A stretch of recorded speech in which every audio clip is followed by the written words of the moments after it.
Hey class, so we just talked about evolution and went through that chapter.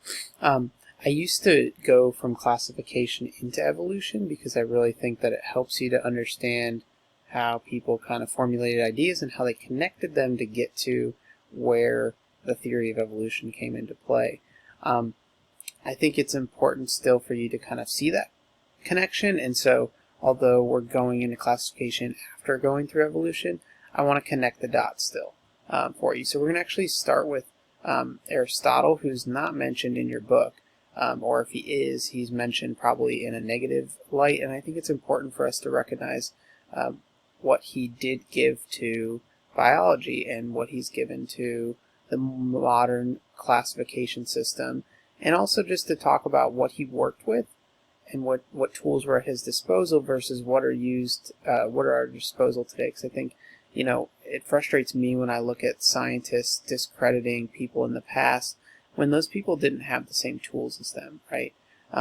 It would be remiss of us to look at someone who had never had a chemistry class in the classroom and tell them, well, you should have known this, right? It's just kind of silly. So I think it's important for us to look at the past and also to recognize the contributions and the brilliance of those people for what they were working with. So let's talk about Aristotle first. So here are just some book references, and then also I want to talk about what the objectives are for this chapter as a whole.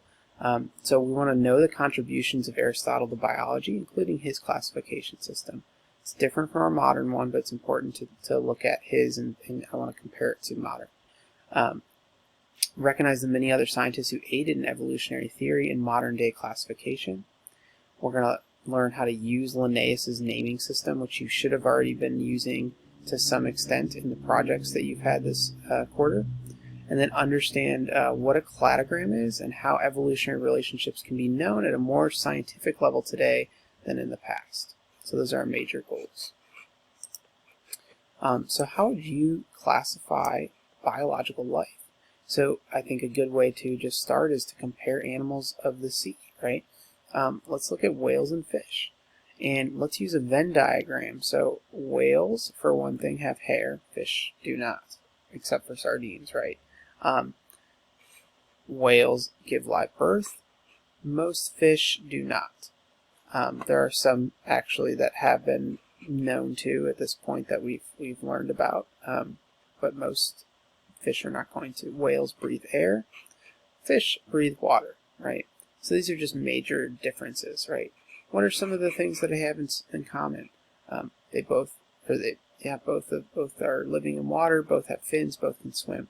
So can from those traits they be put into similar categories? And so that would be a way that probably you and I, just from visual things that we can see mostly, or we could compare and contrast if we were given enough information, we could come up with some form of classification based off of those traits and show where they're connected and where they're not. So like I said, your first instinct is going to be like mine, right? We're going to be looking at those visual characteristics, things we can see. Second instinct is probably going to be to then take them and compare and contrast like we did in this Venn diagram, right? Can we go further than that? That's how we've come to understand more concretely how organisms are related. So let's try this with fruit. I want you to choose 3 different fruits that you have at home. That could be a banana, an apple, and an orange. It could be whatever it is that you have at your disposal. And if you don't have any, then pick 3 that you commonly can think of and look up pictures online to compare them. And I want you to write down what they're called and draw a picture of each. I want you to write out similarities and dissimilarities between them. Then based on your comparison, write which are most closely related and which is the least related. So pick 2 that you think are more closely related than another one. So there's kind of hopefully one that's more of an outlier. Use a Venn diagram to show your comparison. So obviously you're going to have 3 outer circles, and then comparison circle between each of them, and then one center part where all the circles have a little bit of comparison. And then following that, after you've done your own Venn diagram, look up online which ones are most closely related. So just figure out based on yours which they are. And I want you to tell me, was your analysis correct, and explain. So if it's not correct, explain why. If it is correct, explain why. And then here's a couple more follow-up questions after you've done that. What makes something related? Okay, I want you to just give me your definition of what makes something related.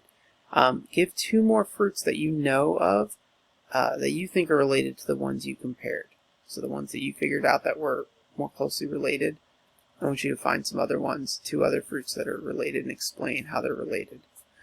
And then which fruits can you think of that you imagine are not related to any of the 3 you looked at, right? So they're still fruit, but they're like very far away or very different. So essentially that's going to mean that what you notice about them is going to be that they're still considered a fruit, but there's other things about them that are super different. Okay, so I want you to do that for your assignment today. And then we'll talk more about the people who are known to be our scientists who've contributed to classification. We'll talk more about Aristotle.